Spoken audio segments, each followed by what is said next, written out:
बिस्मिल्लाहिर्रहमानिर्रहीम, अस्सलाम वालेकुम। बख़ैर रागदीर, इसमें आतिफ़ वक्कास और आज हम कुछ इंतहाई इम्पॉर्टेंट MCQs सॉल्व करेंगे। ये MCQs लास्ट लेक्चर से रिलेटेड है जिसमें हमने कम्बिनेशन ऑफ कैपेसिटर्स के मुतालिक अंडरस्टैंड किया था, पैरेलल एंड सीरीज़ कम्बिनेशन वगैरह। फिर हमने उसमें एनर्जी स्टोर्ड इन कैपेसिटर के बारे में पढ़ा था। तो ये क्वेश्चन उन कॉन्सेप्ट से रिलेटेड हैं जो लास्ट लेक्चर में डिस्कस हुए हैं। और यूँ तो मैंने सिर्फ 3 क्वेश्चंस लिखे हैं, लेकिन इन्हीं क्वेश्चंस को थोड़ा चेंज करके हम मज़ीद भी कुछ क्वेश्चंस बनाएंगे ताकि वो सारे कॉन्सेप्ट्स कवर हो जाएं जो हमने लास्ट लेक्चर में डिस्कस किए थे। और फिर एग्ज़ामिनर के माइंड में जिस तरह का भी क्वेश्चन आता है एटलीस्ट एक दफ़ा आपकी नज़र से गुजरा हो। अगर हम पहले क्वेश्चन की तरफ देखें, इसमें 3 एक जैसे कैपेसिटर्स हैं और हर एक कैपेसिटर की कैपेसिटेंस C है। They are connected in series and to obtain some equivalent capacitance CS। उनको सीरीज़ में लगाकर उनसे एक इक्विवेलेंट कैपेसिटेंस कैलकुलेट की गई है, that is CS। But then they are detached and reconnected in parallel. फिर उनको पैरेलल में रिकनेक्ट किया है। अब नई कैपेसिटेंस क्या होगी? आंसर्स को देखें। Answers in terms of individual capacitor given है और अब हमने जो भी रिज़ल्ट ऑब्टेन करना है वो इन टर्म्स ऑफ C लिखना है, क्योंकि हम नहीं जानते कि हर एक कैपेसिटर की कैपेसिटेंस कितनी है। Just we call them C because ये गिवन है। मैंने इम्पॉर्टेंट जो है की पॉइंट्स को अंडरलाइन किया है। एक तो ये है कि सेम कैपेसिटेंस है हर एक कैपेसिटर की, और दूसरा ये कि पहले उनको सीरीज़ में लगाया था और इक्विवेलेंट कैपेसिटेंस CS है। फिर इनको रिकनेक्ट किया और पैरेलल में लगाया। तो अगर आपको याद हो, हमने लास्ट लेक्चर में ये देखा था कि जब हम सीरीज़ में कंबाइन करते हैं, सीरीज़ कम्बिनेशन जब करते हैं एक जैसे कैपेसिटर्स की, तो उसमें हम उनकी तादाद उस एक इंडिविजुअल कैपेसिटेंस को उसके नंबर पे डिवाइड करते हैं। यानी सीरीज़ में ये होता है C डिवाइडेड बाई N, ये फार्मूला होता है। और अगर एक जैसे हों और पैरेलल में लगे हों तो फिर उसका ये तरीका है।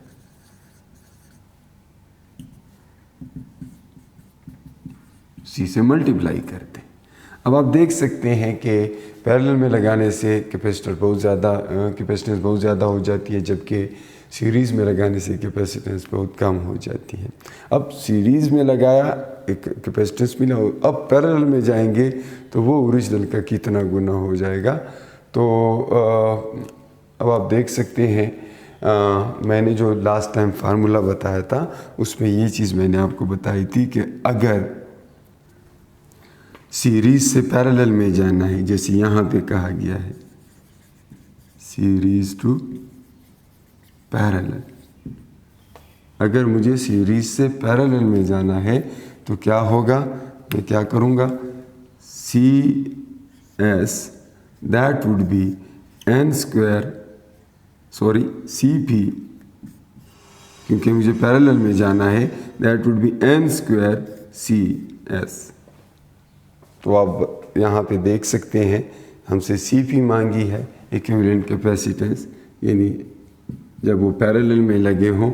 So that would be simply N² time CS।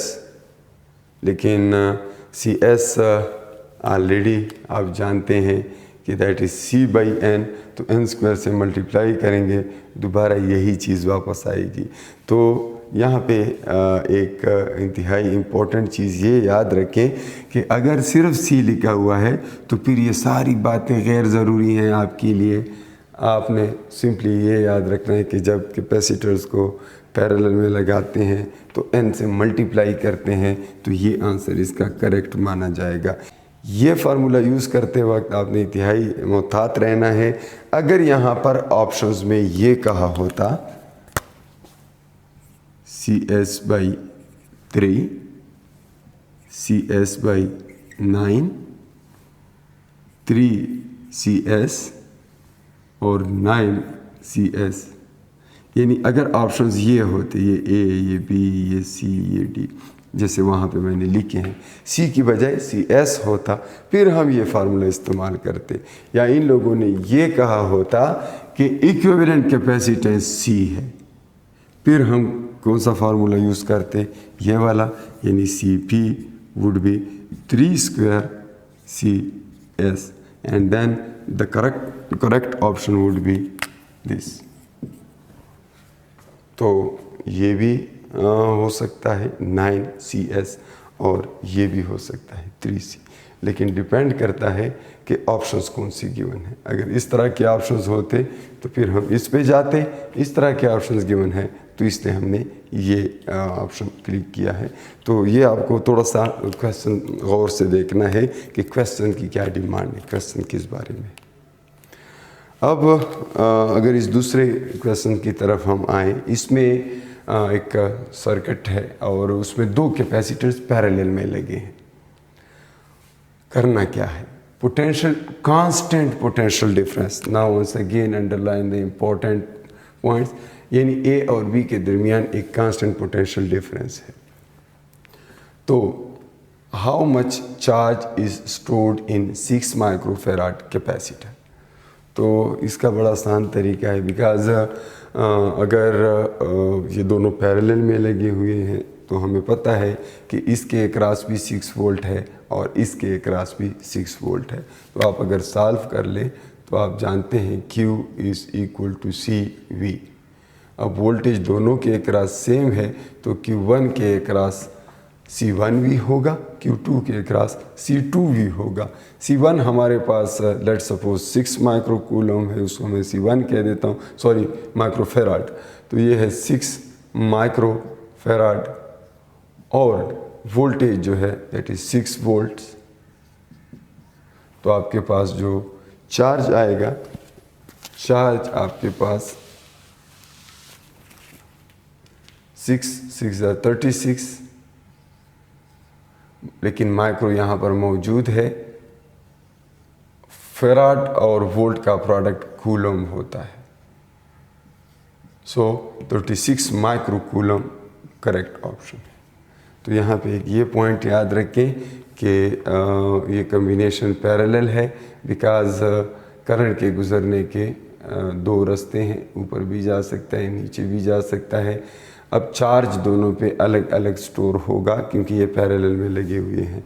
अगर ये दोनों सीरीज़ में लगे होते, लाइक इस तरह होता, ये 6 माइक्रोफेराड है और ये 12 माइक्रोफेराड है, तो फिर हम कौन से ऑप्शन पे जाते, दोनों के ऊपर एक जितना चार्ज स्टोर होता। तो फिर मैं पहले इस पूरे सिस्टम का इक्विवेलेंट कैपेसिटेंस फाइंड करता और फिर उससे चार्ज फाइंड करता। दैट वुड बी कि आप Q is equal to C equivalent times V, ये फाइंड करें। जब आपको इस पूरे नेटवर्क का इक्विवेलेंट कैपेसिटेंस मिल जाएगा, इसको आप गिवन वोल्टेज के साथ मल्टीप्लाई करें, ये टोटल चार्ज है। और हमें पता है कि जब ये सीरीज़ में लगे होते हैं तो दोनों के ऊपर एक जितना चार्ज स्टोर होता है। इसलिए आप अकॉर्डिंगली इसको भी सॉल्व कर सकते हैं। मैं कह दूं कि C इक्विवेलेंट, तो चूँकि 2 हैं और सीरीज़ में लगे हुए हैं, तो फिर आप simply C1 C2 divide by C1 plus C2 कर दें। ये लास्ट लेक्चर में ऑलरेडी हम डिटेल से देख चुके हैं। तो ये हो जाएगा 6 cross 12 divide by 6 plus 12, so that is 4, because ये आता है 72 और ये आता है 18, तो यहाँ से 4 आता है, तो C इक्विवेलेंट इज़ 4।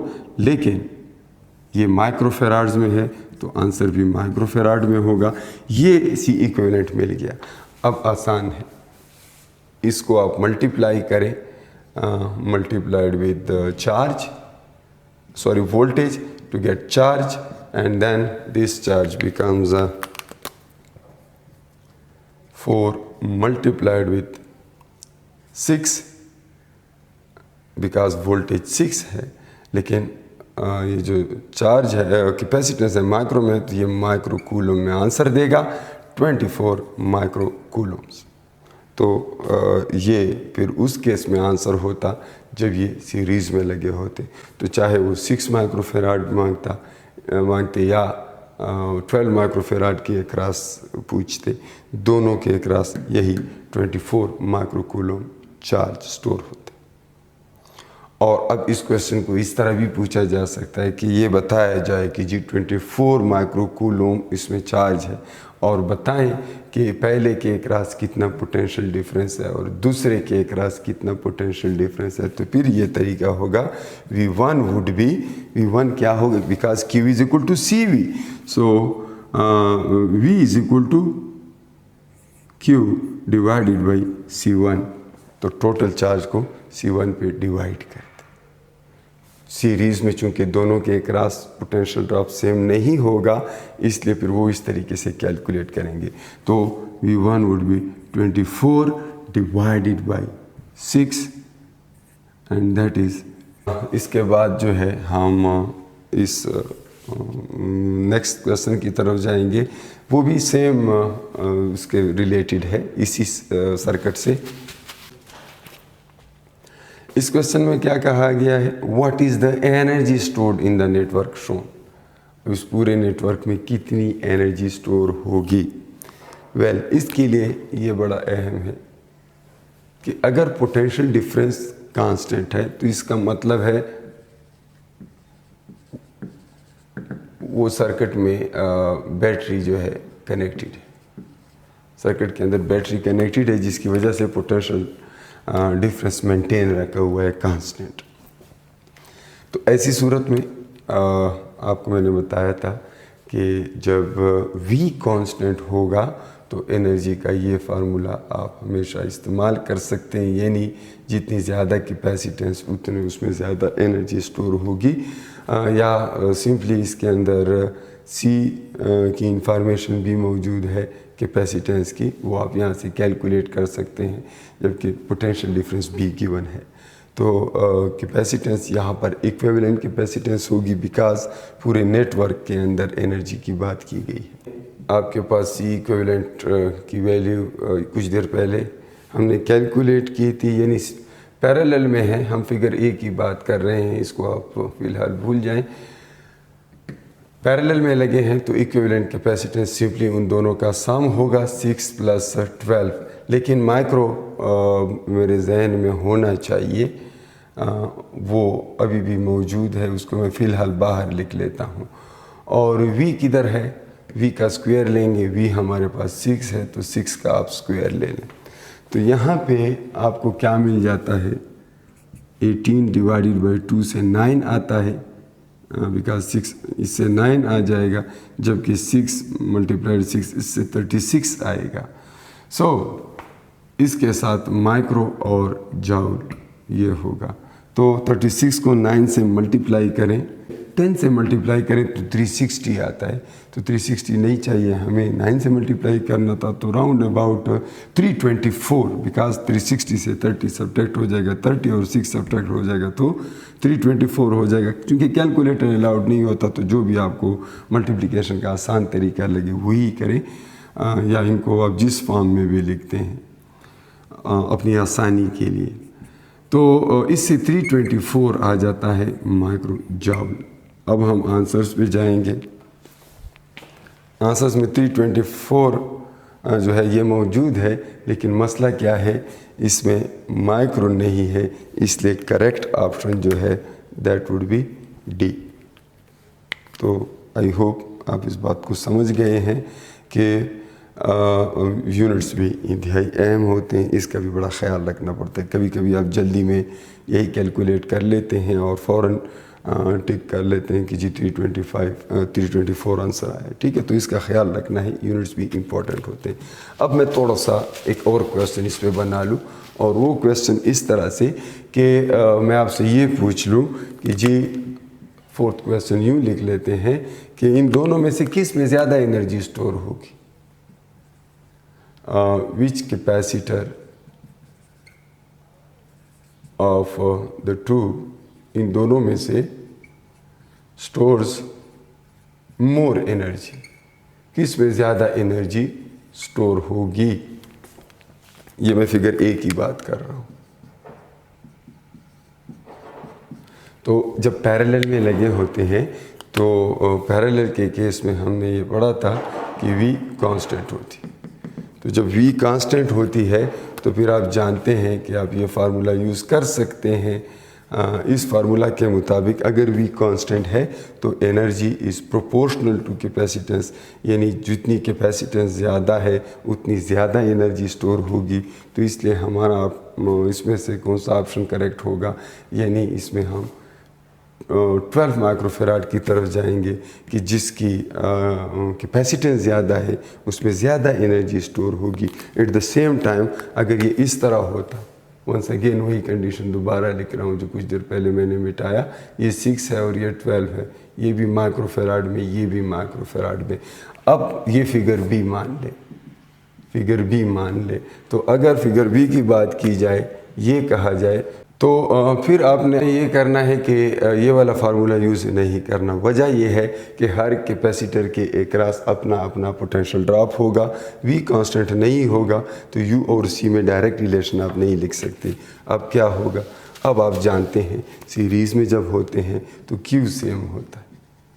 तो जब Q सेम होता है तो आप ये फार्मूला भी जानते हैं एनर्जी का, half Q² divided by C, यानी जब चार्ज कांस्टेंट होता है तो एनर्जी कैपेसिटेंस के साथ इन्वर्सली रिलेटेड है, तो फिर 6 माइक्रोफेराड के अंदर ज़्यादा एनर्जी स्टोर होगी। तो ये भी आपने याद रखना है। इसके बाद हम कुछ और क्वेश्चंस की तरफ जाते हैं जिसमें मैं इसको थोड़ा सा मिटा के नए क्वेश्चन की ज़रा स्टेटमेंट लिख लेता हूँ। और स्टेटमेंट कुछ यूँ है, a capacitor is connected to a battery and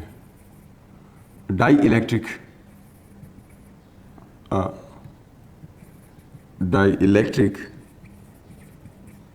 is inserted between its plates. The stored energy is increased, decreased, remains same,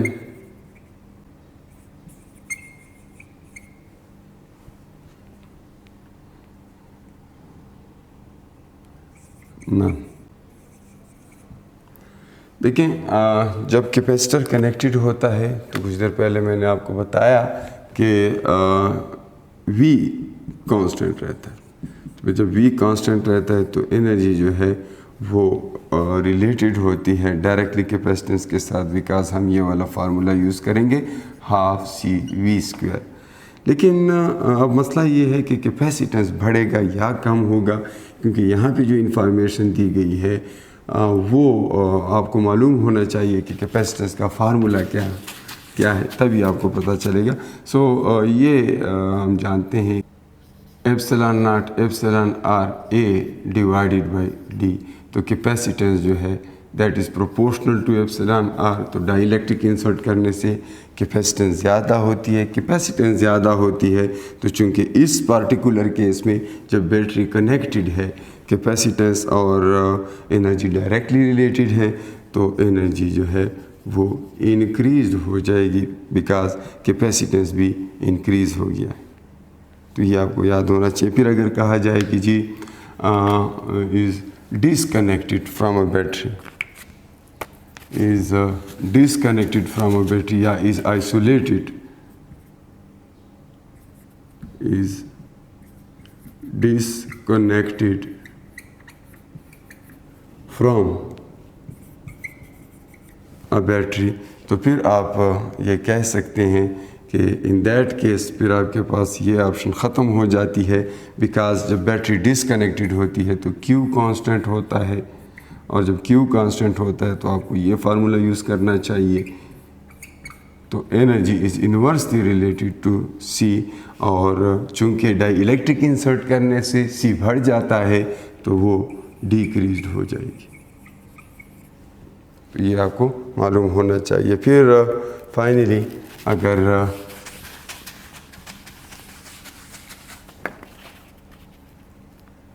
अगर मैं कह दूं कि इलेक्ट्रिक फील्ड इंटेंसिटी जो है बिटवीन द प्लेट्स,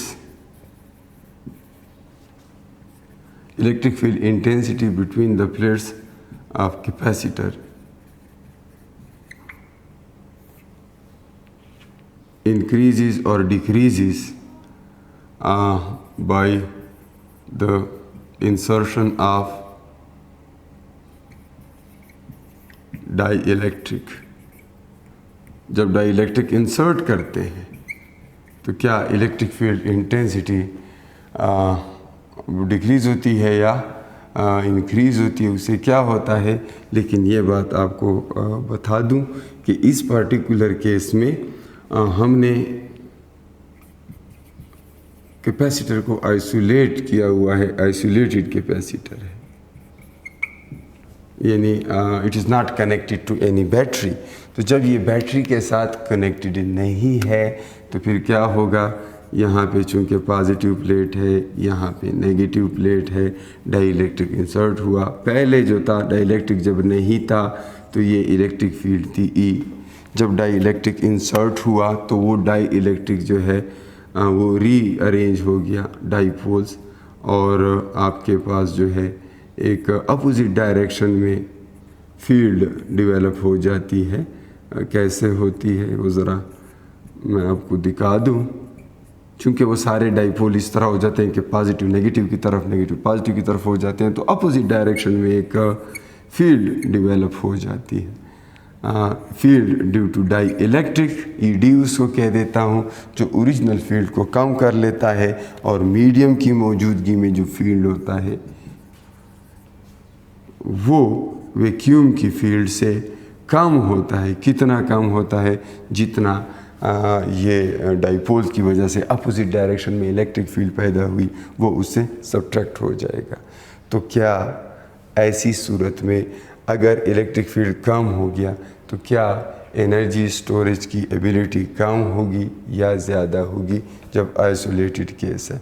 तो वो हम चूँकि ऑलरेडी यहाँ पे डिस्कस कर चुके कि जब बैटरी डिसकनेक्टेड होगी, ठीक है, और तब आप डाइइलेक्ट्रिक इंसर्ट करते हैं तो उससे इलेक्ट्रिक फील्ड इंटेंसिटी जो है एनर्जी स्टोर जो है वो कम हो जाती है। और वजह ये है, अगर आप इलेक्ट्रिक फील्ड की टर्म में उसको लिखें तो आपको पता चलता है कि ये इस तरह भी है, epsilon not epsilon are multiplied with E square.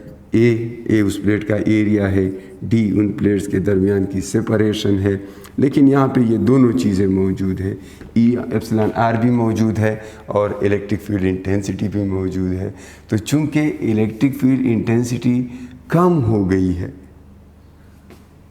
इसलिए एनर्जी कम हो गई है। अदरवाइज़ अगर इस सूरत हाल को देखें ना, यहाँ पे एक चीज़ आपको नज़र आ रहा है कि जी एप्सिलॉन आर तो इसमें डायरेक्टली रिलेटेड है, वो तो हमने इंसर्ट कर लिया। लेकिन मसला ये है कि इस इलेक्ट्रिक फील्ड के अंदर आप जानते हैं कि इलेक्ट्रिक फील्ड 1 एप्सिलॉन नॉट के साथ रिलेटेड है, एप्सिलॉन आर के साथ, और वो आप ऑलरेडी कूलम लॉ में पढ़ चुके हैं। उसके अंदर यहाँ पर एक एप्सिलॉन आर मौजूद है, बल्कि उसका स्क्वायर मौजूद है, तो ये उसके साथ कैंसिल हो जाएगा। ओवरऑल एनर्जी स्टोर्ड कम हो जाएगी अगर ये आइसोलेटेड है या बैटरी डिसकनेक्टेड है। उसके साथ ही मैं आपसे इजाज़त चाहूँगा। द अल्लाह पामान।